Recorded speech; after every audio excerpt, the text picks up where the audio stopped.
Maëva Martinez, je te propose de commencer ce 33... Oui. C'est Avez maintenant. Maëva Avez. Avez. Bah oui, elle est mariée. Mais oui, il faut plus t'appeler Maëva Martinez. Je fais honneur à mon mari. Bah oui, D'accord. Avez. Oh bah oui, t'as raison. Alors, je reprends, on fait comme si on n'avait rien vu. Maëva Avez, on va commencer ce 33e numéro d'aujourd'hui en ta compagnie par l'instant vérité. Et je te propose de démarrer avec Jinda. C'est à toi, je te confie Maëva. Alors, Jinda. je vais essayer de ne pas être prolixe.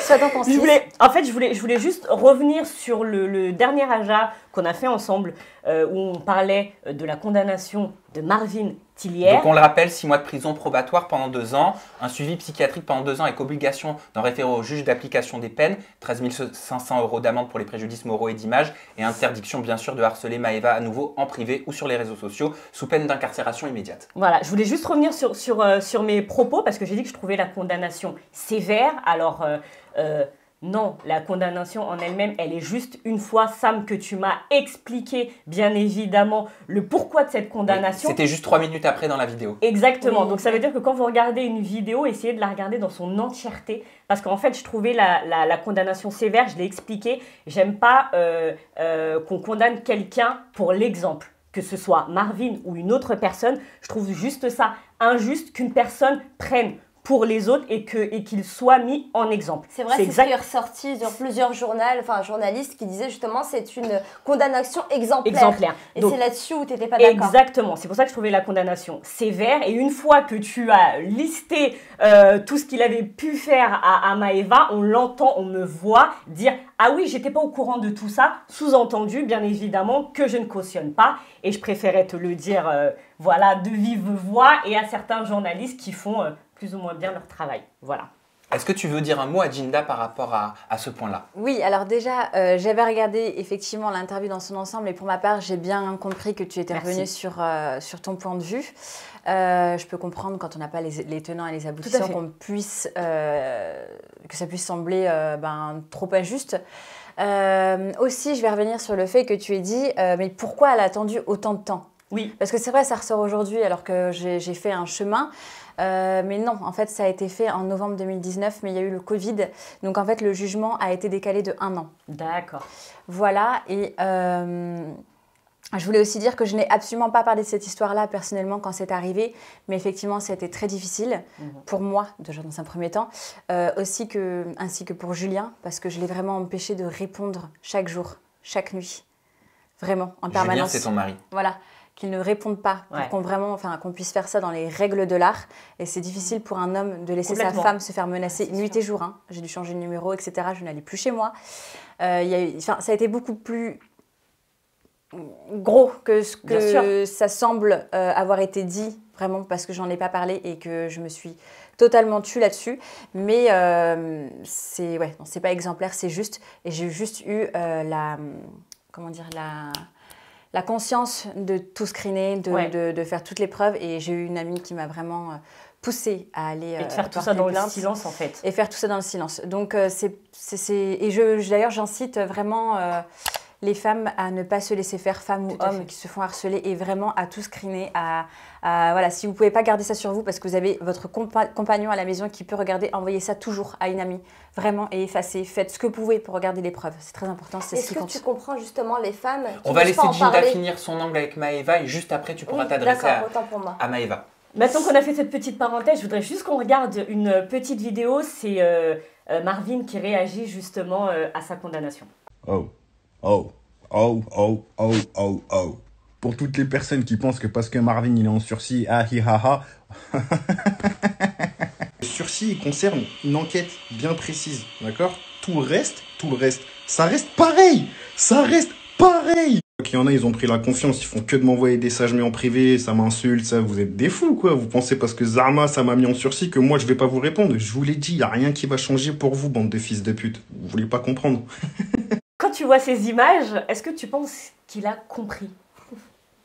Pardon. Est-ce que ça lui a servi de leçon, vraiment, tout ça? Je suis mitigée. Je pense qu'il a un petit peu de fierté. C'est normal, ça fait pas plaisir quand les bêtises sont rendues publiques et que ces bêtises sont graves. Surtout après qu'on ait le titre de donneur de leçons à travers les réseaux sociaux. Je pense que ça ne fait pas plaisir à l'ego. Donc sa réaction, elle est, j'imagine, à chaud. J'espère pour lui qu'il sera plus intelligent un jour.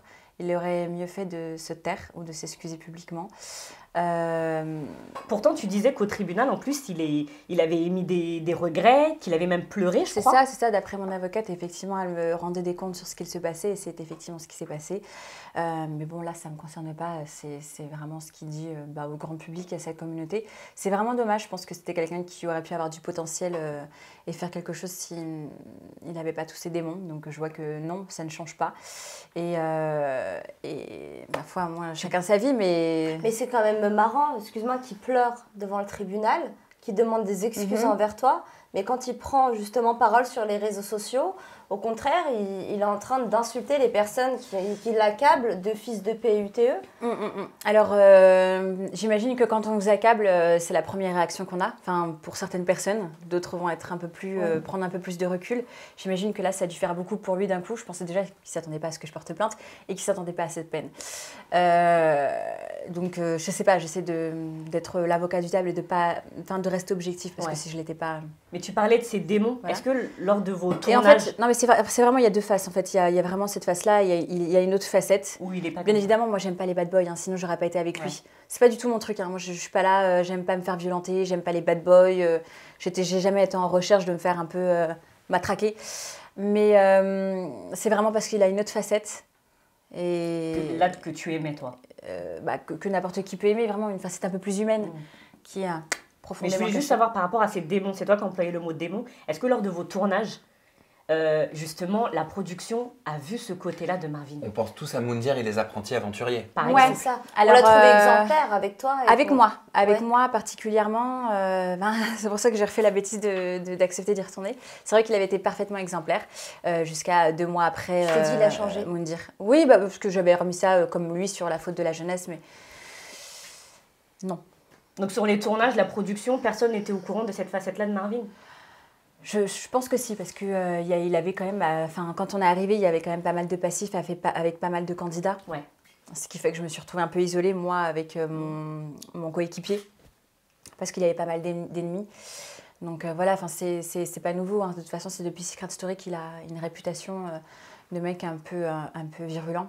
Et ma dernière question, c'est est-ce que tu penses que justement la production, elle a son mot à dire, elle a un rôle important à jouer dans leur casting en fait, dans les productions? Moi, je pense que la production a vraiment un rôle à jouer et faut que ça change parce qu'il y a beaucoup de mecs un peu comme ça, violents, physiquement ou psychologiquement. Il y a beaucoup de mecs misogynes dans la télé-réalité. Je peux vous donner un exemple ou pas? Bien sûr. Oui, totalement. Lorsque j'étais à la Villa des Cœurs Brisés, j'étais avec Yamina. Oui. D'autres candidats et Raph ou Peps, c'est comme ça qu'on dit, Raph ou Peps. Donc vous savez bien que Yamina a été virée pour cause de... Parce qu'elle a donné une claque pour sur un la coup qu'elle a donné à Raph. Cette soirée-là, ils étaient à parler tous les deux en mode, je ne sais pas si c'était en mode séduction, mais ils étaient vraiment très très proches à parler tous les deux, à rigoler, autour d'un verre, etc. comme tout le monde, mais ils étaient vraiment proches tous les deux, jusqu'au moment où pour rigoler, Raph il lui dit vas-y, mets-moi un coup, vas-y, mets-moi un coup. Et vous savez, hop, là, je claque, ça fait pas mal, juste ça fait du bruit. Et en fait, elle lui a fait ça, et il a très insisté pour vraiment se prendre ce coup dans la nuque. Alors, je ne sais pas c'était quoi qu'ils étaient en train de parler, mais voilà. Elle a fini par lui mettre ce petit coup dans la nuque. À sa demande, qui a fait du bruit. On s'est tous retournés. Et je pense que son ego, à ce moment-là, vu qu'il a dérapé, je pense que c'est ça, il a dérapé, et il a littéralement pété un câble. On était tous à essayer de faire en sorte qu'il ne tape pas Yamina, à l'insulter, mais enfin, on aurait dit Marvin. Et c'est Yamina qui est sortie. Qui s'est fait virer. Voilà. Et pour qui, pourquoi? Je ne veux pas citer d'autres noms, bien sûr, mais on les connaît. Donc à un moment donné, il y a des gens qui voudraient même leur couper leurs réseaux sociaux en fait. Que les psychologues finalement ont vraiment leur place. Non.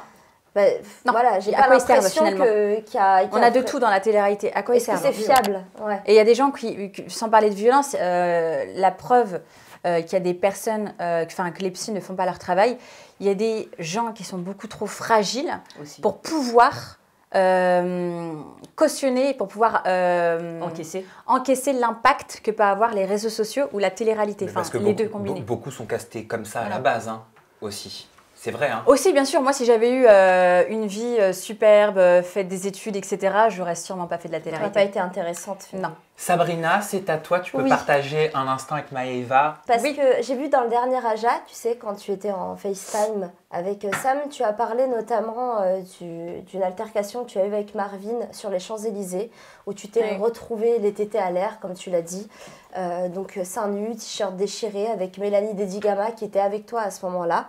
Et je voulais savoir si c'était la première fois que tu subissais ça. Bah, tout le monde était au courant de ce qui s'était passé à Marrakech. Enfin, voilà, c'était des brutalités, des violences, des mains sur le cou, enfin, des étranglements, des trucs comme ça. Ça, tout le monde avait été au courant. Hein, voilà, j'avais fait un... Bref. Et puis, il y avait eu ça, là, aux Champs-Élysées. J'en avais jamais parlé, tu vois, jusqu'ici. On en a parlé, là, dans le dernier Aja, on a parlé d'emprise.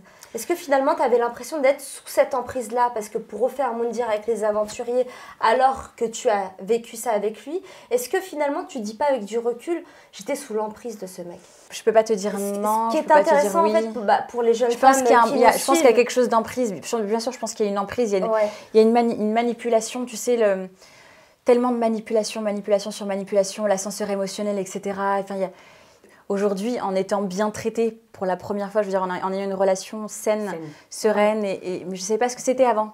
Tu vois ce que je veux dire? Donc, avant, me faire tromper, qu'ils reviennent.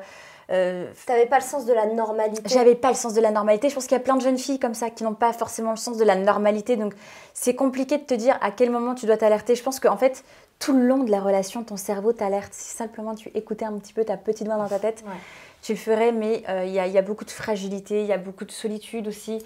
Quand je me suis retrouvée à Paris, moi j'étais seule. Tu vois, ma famille, tout est à Nantes, mes amis, etc. Donc, tout ça, ça rentre en ligne de compte. Tu vois ce que je veux dire? Je pense que le mieux, c'est de le dire à ses copines. Mais quand on est comme ça, on ne le dit même pas à ses copines. Bah non. Donc, c'est compliqué. C'est compliqué. Il y a qu'à un moment donné, c'est une question de survie. C'est soit tu pars, soit tu restes et c'est fini quoi pour toi. Tu vois ce que je veux dire?